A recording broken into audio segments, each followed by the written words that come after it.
أعوذ بالله من الشيطان الرجيم. بسم الله الرحمن الرحيم.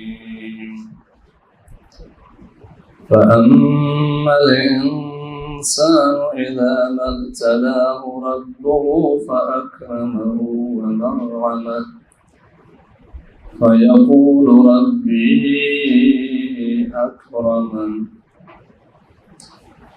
وأما إذا ما ابتلاه فقدر عليه رزقه فيقول ربي أهانن كلا بل لا تكرمون اليتيم ولا تحاضون على طعام المسكين وتأكلون التراث أكلا لما وتحبون المال حبا جما صدق الله العلي العظيم. اللهم صل على محمد.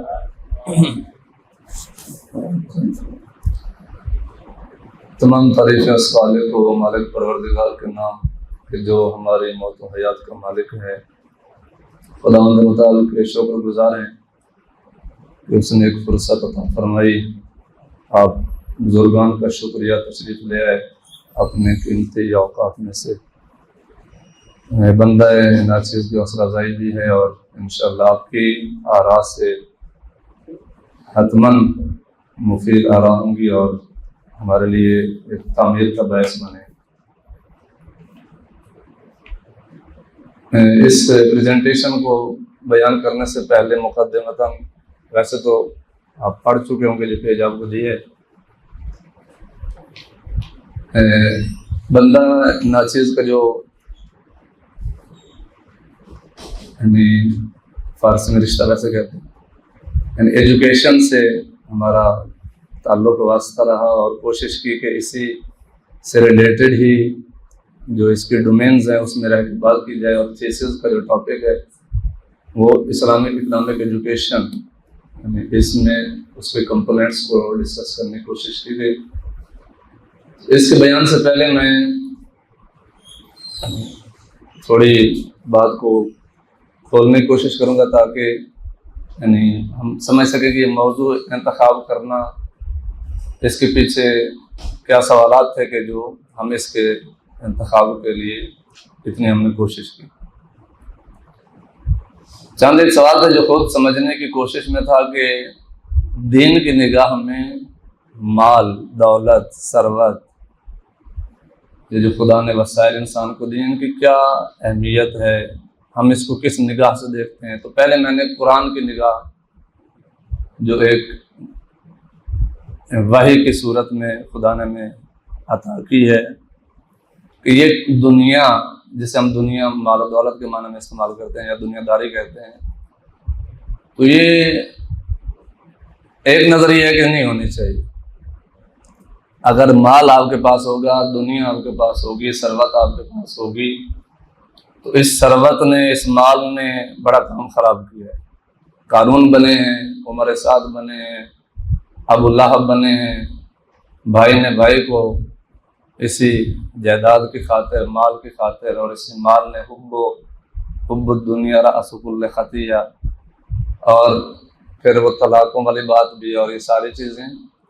تو دنیا ہونی ہی نہیں چاہیے. ایک نگاہ یہ ہے کہ دنیا اگر ہوگی تو انسان جو ہے نا اس کے گمراہ ہونے کا خطرہ ہے, وہ نہ رہے گا. یعنی یہ دوسری وہ شہید مطہری کی جو انہوں نے ایک تعبیر استعمال کی کہ یہ اس شخص کی طرح ہے کہ کوئی یہ کہے کہ آنکھ ہی نہیں ہونی چاہیے, آنکھ ہی نہیں ہوگی تو میں غیر محرم کو نہیں دیکھوں گا.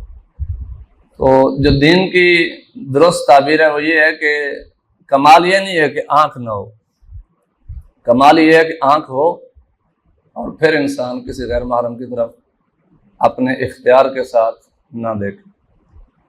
تو اگر ہم یہ کہیں کہ دنیا نہیں ہونی چاہیے تو قرآن جو سورہ بقرہ کو شروع کر رہا ہے اور آخری آیات کو اگر ہم پڑھتے ہیں تو انفاق کی بات کرتا ہے اور مومنین کی جو علامتیں بیان کرتا ہے مما رزقناہم ينفقون۔ قرآن نے جو سورہ بقرہ کے شروع میں کہا ہے کہ مومنین کی جو علامتیں ہیں ان میں سے یہ ہے کہ مومن خرچ کرتا ہے، تو یعنی قرآن مومن کو کس نگاہ سے دیکھتا ہے؟ قرآن یہ چاہ رہا ہے کہ مومن کا ہاتھ دینے والا ہو نہ کہ لینے والا۔ تو جب عربی میں بھی کہتے ہیں کہ جو خود کسی چیز کا فقدان رکھتا ہے وہ کیسے کسی اور کو دے سکتا ہے۔ اب مال کا ہونا قابل مذمت نہیں ہے، اور دین بھی یہ کہتا ہے کہ مومن کے مثلا بہت ساری جگہوں پہ جو کہا ہے دین نے مال کو کہیں فضل کہا ہے کہیں خیر کہا ہے۔ مثلا جب وصیت کے احکام آئے ہیں تو کہا ہے خیر عن الوصیت، تو وہاں پہ خیر کا مفسرین یہ کہا ہے کہ مال اس سے مراد ہے کہ اپنے پیچھے مال جو چھوڑ کے جا رہا ہے وہ خیر ہے۔ اسی طریقے سے جب سورہ جمعہ میں ہم دیکھتے ہیں تو فضل کی تعبیر بھی استعمال کی گئی ہے کہ یہ رزق کی تلاش میں جو تگدو کرنا یہ فضل الہی ہے۔ اور بھی بہت ساری سورہ مزمل میں بھی کہا گیا کہ جو خدا کے فضل کی تلاش، ایک گروہ ہے جو خدا کے راہ میں جہاد کرتے ہیں اور وہ ہیں جو فضل الہی کو تلاش کرتے ہیں، تو وہاں پہ فضل کے معنی کسب حلال کیا گیا۔ تو یعنی دین کی نگاہ میں دنیا کا ہونا یعنی قابل مذمت نہیں ہے، مالدار ہونا عیب نہیں ہے، مال پرست ہونا عیب ہے۔ اب دوسری نگاہ یہ ہے کہ چلیں اگر ہم اس کو مان لیتے ہیں کہ مال ہونا چاہیے تو پھر یہ ہے کہ مال کی محبت نہیں ہونی چاہیے۔ اگر محبت ہوگی تو یہی محبت تھی جو عمر سعد کو امام حسین علیہ السلام کے مقابلے میں لے آئی، یہی محبت تھی کہ جس نے دنیا کی محبت نے قابیل کو مجبور کیا کہ وہ اپنے بھائی کو جو ہے نا وہ مار دے، یہی دنیا کی محبت تھی کہ قارون نے حضرت موسیٰ علیہ السلام کی تعلیمات کو پاؤں تلے رون ڈالا اور کہا کہ میرا مال میری مرضی، اپنی محنت سے میں نے کمایا ہے، میرے علم کی برکات ہیں۔ اور یہی مال تھا کہ شعیب علیہ السلام کی قوم نے کہا کہ وہاں پہ یہ جملات ہے، انہوں نے کہا کہ ہمارا مال ہے، آپ کون ہوتے ہیں ہماری مرضیوں پہ مسلط ہونے والے؟ جب حضرت شعیب نے کہا کہ یہ ناپ تول میں کمی نہ کرو، انہوں نے کہا ہمارا مال ہے، آپ کی نماز ہمیں اس کام سے بھی روک رہی ہے، ہمارا مال ہے، ہم اپنی مرضی سے خرچ کریں جہاں ہمارا دل کرے۔ تو قرآن یہاں پہ یہ کہتا ہے کہ مال کا ہونا بھی ہم نے کہا عیب نہیں ہے، اور اگر ہم کہیں کہ مال کی محبت نہ ہو تو یہ بھی پرانی نگاہ نہیں ہے۔ اگر محبت کو نکال دیا جائے تو پھر قربانی کا فلسفہ ختم ہو جاتا ہے۔ سورہ جو چوتھا پارہ جہاں شروع ہو رہا ہے لن تنالوا البر حتی تنفقوا مما تحبون، یعنی محبت والی چیز قربان کرنے کی اصل ارزش ہے۔ جس چیز سے محبت ہی نہیں ہے اس کو قربان کرنا یعنی قربانی کا فلسفہ ہی نہیں ہے۔ ایک بندہ جس مثلا آپ کہیں کہ حضرت ابراہیم علیہ السلام کو حضرت اسماعیل پیارے نہیں تھے انہوں نے اس لیے قربانی دی، نہیں، پیارے عروج پہ تھے لیکن اپنی محبوب ترین چیز کو قربان کیا خدا کے راستے میں۔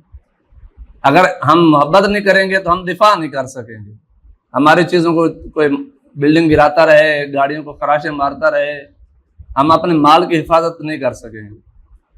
تو محبت ہونا بھی ضروری ہے، مال ہونا بھی ضروری ہے، اور اگر ہم ان چیزوں کو انکار کریں گے تو یہ دین کی درست تصویر نہیں ہے، اور یہ آیات روایات کے ذیل میں جو ہم نے پیش کی ہے۔ تیسری نگاہ یہ ہے کہ چلیں ہم قبول کرتے ہیں کہ دنیا بھی ہونی چاہیے، مال و دولت بھی ہونی چاہیے، مومن کو مالدار بھی ہونا چاہیے، اس مال کی محبت بھی ہونا چاہیے۔ اب جو تیسرا اہم نقطہ ہے وہ یہ ہے کہ یہ محبت جو ہے نا یہاں پہ دو محبتیں آ جائیں گی انسان کے سامنے، ایک محبت اس مال کے ساتھ ہے، ایک محبت اس کے ساتھ ہے جس نے یہ مال دیا ہے۔ یعنی جب اصل یہاں پہ امتحان ہے، جو کہا گیا نا کہ حب الدنیا راس کل خطیہ، وہ یہاں پہ ہے۔ یعنی انسان اس دنیا سے اتنی محبت کرے کہ خدا کی محبت کے مقابلے میں جب یہ دونوں کا امتحان ہو تو خدا کی محبت کو ذبح کر دے، اور دنیا کی محبت اس کو زیادہ محبوب لگے، تو یہ دنیا کی محبت جو ہے نا یہ خاسرۃ دنیا والآخرہ۔ یعنی اگر یہ دونوں نمونے ہمیں تاریخ میں ملتے ہیں، یعنی قارون کے پاس بھی دنیا ہے، حضرت خدیجہ کے پاس بھی دنیا ہے، دنیا دونوں کے پاس ہے، لیکن ایک دنیا کو خدا کے راستے میں خرچ کر کے آخرت کو بھی لے رہا ہے اور دنیا کو بھی آباد کر رہا ہے، اور دوسرا وہ ہے کہ جو اس دنیا کو سمیٹ رہا ہے اور خدا کی محبت کو نظر انداز کر رہا ہے. بس ہم جس نتیجے پہ پہنچے وہ یہ ہے کہ خدا نے جو نعمتیں انسان کو عطا کی ہیں، انسان ان نعمتوں کو اچھی طرح استعمال کرے، ان سے استفادہ کرے، اپنے آپ کو مالی طور پہ مضبوط بنائے. اور یہی قرآنی حکم بھی ہے، اہل بیت کی سیرت بھی یہی ہے. اور اس مال سے محبت بھی کرے، لیکن جہاں پہ خدا کی محبت اور یہ مال کی محبت دونوں کا امتحان ہو تو وہاں پہ خدا کی اطاعت اور بندگی میں ہوتے ہوئے وہاں پہ مما رزقناہم کا مصداق قرار پائے. اور خدا نے جو امانت انسان کو یہ مال کی صورت میں دی ہے، وہاں پہ جتنے بھی ارکان بتائیں قرآن نے اور اسلامی تعلیمات نے، وہاں پہ اس کو خرچ کرے. تو یہ ایک مقدمتاً گفتگو تھی کہ جو ہمیں دین نے ایک مال و دولت کا درست ایک کنسیپٹ دیا وہ یہ ہے. باقی انشاءاللہ خدا نے توفیق دی تو ان کو ان ڈیٹیل ڈسکس کریں گے. درود پڑھیں محمد و آل محمد کے ذات.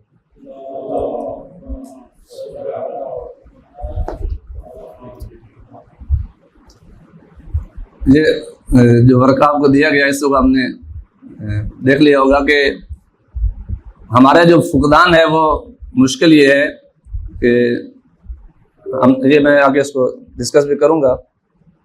اگر بیچ میں کوئی سوالات ہوں تو وہ نوٹ کیے جا سکتے ہیں اینڈ پہ انشاءاللہ.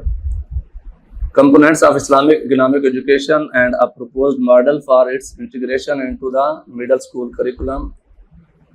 ایک سوال یہ بھی ذہن میں آ سکتا ہے کہ ہم نے یہ جو ہے نا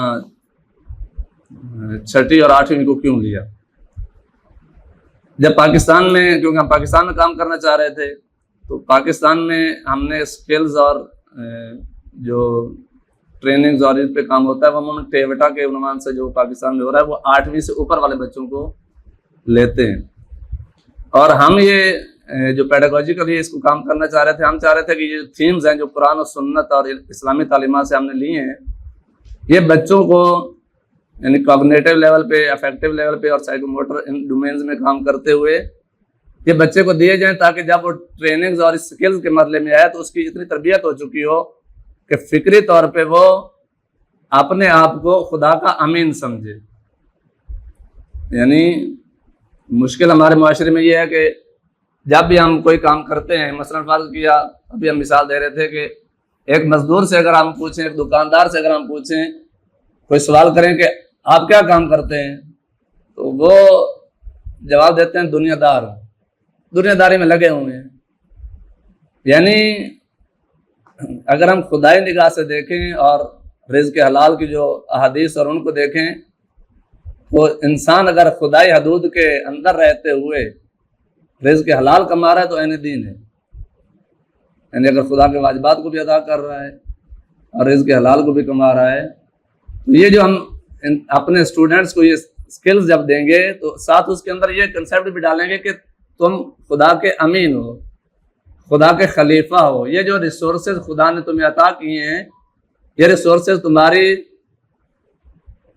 تمہارے سامنے خدا کی امانت ہیں. یعنی شہید صادق نے بھی جس نقطے کی طرف کہا کہ مثلا جو دنیا کے اقتصادی نظام ہے، کیپٹلزم ہے یا سوشلزم ہے یا دیگر، ایک مطلقاً انسان کو آزاد چھوڑ دیتا ہے جیسے تم کماؤ. ابھی عملی طور پہ یعنی ہو سکتا ہے کہ انہوں نے اپنی اقدار اور وہ ساری چیزیں ڈسکس کی ہوئی ہوں، لیکن جب عملی میدان میں ہم دیکھتے ہیں تو پروفٹ میکسیمائزیشن کے پیچھے کہ مال کمانا ہے جس ذریعے سے بھی کماؤ. دوسرا جو نظام ہے سوشلسٹ نظام، وہ کہتا ہے کہ ایک حد تک پابند کر دیتا ہے، یعنی مساوات کی بیریئر لگا کے کہ حکومت جو ہے نا وہ اس کو قابو کرے گی. جبکہ دین کی نگاہ یہ ہے کہ دین کہتا ہے کہ آپ کو اختیار بھی ہے، جتنا آپ کمانا چاہے کما سکتے ہیں، لیکن جب ہم اس کے مالک مختار کی بات کریں گے تو ہم یہ کہتے ہیں کہ مالک اصل خدا کی ذات ہے. جہاں وہ کہے گا اس کو خرچ کرنا ہے وہاں خرچ کرنا ہے، جہاں وہ کہے گا اس کا اسراف نہیں کرنا وہاں پہ اسراف نہیں کرنا ہے، جہاں وہ کہے گا اس کو تبذیر نہیں کرنا وہاں پہ تبذیر نہیں کرنی ہے. یعنی کیونکہ مالک میں نہیں، بالکل اس ڈرائیونگ سیٹ ہوئے بچے کی طرح یا اس شاگرد کی طرح کہ جو ڈرائیونگ سیٹ پہ خود سمجھتا ہے میں بیٹھا ہوں، لیکن اصل میں وہ جو ساتھ استاد بیٹھا وہ جہاں چاہے اس کو دبا سکتا ہے، یعنی روک سکتا ہے۔ ایک مثال کے طور پہ یعنی اصل مالک خدا کی ذات ہے، میں امین ہوں، اور جب ہم یہ ایک نیت اور یہ ایک بلیف ایک شاگرد کو دے دیں گے تو پھر ہمیں نہیں کہنا پڑے گا کہ تم پہ خمس واجب ہو گیا ہے، تم پہ زکوٰۃ واجب ہو گئی ہے، یہاں پہ انفاق کرنا ہے، یہاں پہ جو سرون علی انفسہم کا مصداق قرار پانا ہے، یا یہاں پہ ویطعمون الطعام علی حبہ مسکینا و یتیما کا یعنی وہ عمل کرنا ہے۔ یعنی جب یہ اندر ہم ڈال دیں گے ایک اسٹوڈنٹ کے اندر تو وہ پھر بینک میں مال رکھواتے ہوئے شیعہ نے لکھوایا۔ ہر کام جو میں پہلے کہہ رہا تھا کہ ایک دکاندار کیوں کہتا دنیا دار ہوں، ہم نے اس کو نیت نہیں دی ہے۔ اگر ہم یہ نیت دے دیں کہ تم رزق حلال کما رہے ہو، وہ دکان بھی چلا رہا ہے، علم یا علم بین اللہ یرا کے مصداق کے تحت رزق حلال کما رہا ہے، واجبات کو بھی ادا کر رہا ہے اور عبادت بھی کر رہا ہے۔ نیت صرف تبدیل ہو جائے تو یوسف کا بھاگنا اور زلیخا کا بھاگنا دونوں فرق ہو جاتے ہیں۔ بھاگے یوسف بھی تھے اور بھاگی زلیخا بھی تھی، کام دونوں ایک جیسا کر رہے ہیں، کام کی نوعیت کو دیکھا جائے دونوں ایک جیسا کر رہے ہیں، لیکن نیت یوسف علیہ السلام کی خدا کی بندگی ہے اور زلیخا کی نیت معصیت ہے۔ تو جو اصل ہم فیکٹر اسٹوڈنٹس کو منتقل کرنا چاہتے ہیں وہ یہ ہے کہ ہم بلیف دیں، ہم ریسورسز ہمارے پاس موجود ہیں، انہیں ریسورسز کی مینجمنٹ ہم نے بچوں کو دینی ہے۔ چھٹی ساتویں کا اور وہی کہ ہم اس کو شروع سے کریں، وہ اس لیے کہ مولا علیہ السلام کو اس فرمان کے مطابق کہ وہ علم جو بچپن میں دیا جاتا ہے وہ پتھر پر اس لکیر کے مانند ہے کہ جو محفوظ رہتی ہے، جو مٹتی نہیں۔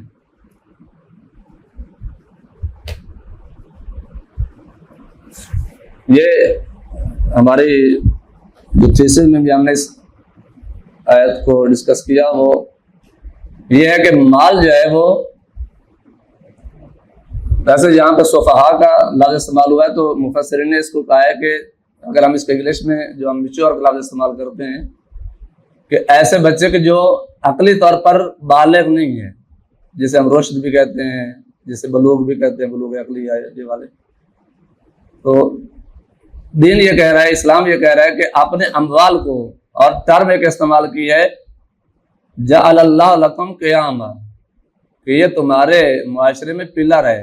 مال جو ہے نا کوئی ایسی بے ارزش چیز نہیں ہے، یعنی اگر کوئی بے ارزش چیز ہوتی تو یہ لفظ استعمال نہ ہوتا، قیام، ٹھیک ہے نا، یعنی مال ہے تمہارے لیے ستون کا ایک پلر کا رول پلے کر رہا ہے، تو اس مال کو کسی نااہل کے سپرد نہ کرو۔ اگر تمہارے پاس یتیم آئے ہیں، اور ویسے یتیماں کے بارے میں، یتیموں کے بارے میں کہا ہے کہ یعنی ان کا مال ان کو پہلے میچور بناؤ، ان کا مال ہے، لیکن معاشرتی ذمہ داری یہ ہے کہ یہ مال ان کے سپرد نہ کیا جائے جب تک کہ وہ اپنے آپ کو اس اہل نہ بنائیں کہ وہ مال کو کہاں خرچ کرنا ہے، کس طرح سے خرچ کرنا ہے۔ اور یہاں پہ علامہ طباطبائی نے بھی اس کو کہا ہے کہ یعنی سرمایہ گزاری کی جائے اور اس سرمایہ اصل سرمایہ کو خرچ نہ کیا جائے، اس سرمایہ سے جو آمدن ہے وہ ان بچوں پہ خرچ کی جائے۔ یعنی دین اس قدر جو ہے نا وہ اہمیت دے رہے اس بات۔ حدیث جو ہے نا وہ سب سے جو بڑی مشکل ہمارے معاشرے میں ہے، وسائل کی کمی نہیں ہے، مشکل کیا ہے؟ ما اخاف علی امت الفاقر، فقر کا خوف نہیں ہے رسول خدا کو، کس چیز کا خوف ہے؟ ولکن اخاف علیہم سوء التدبیر، مس مینجمنٹ۔ وسائل بہت ہیں، یعنی بہت ساری مثالیں جو ہم دیکھ سکتے ہیں۔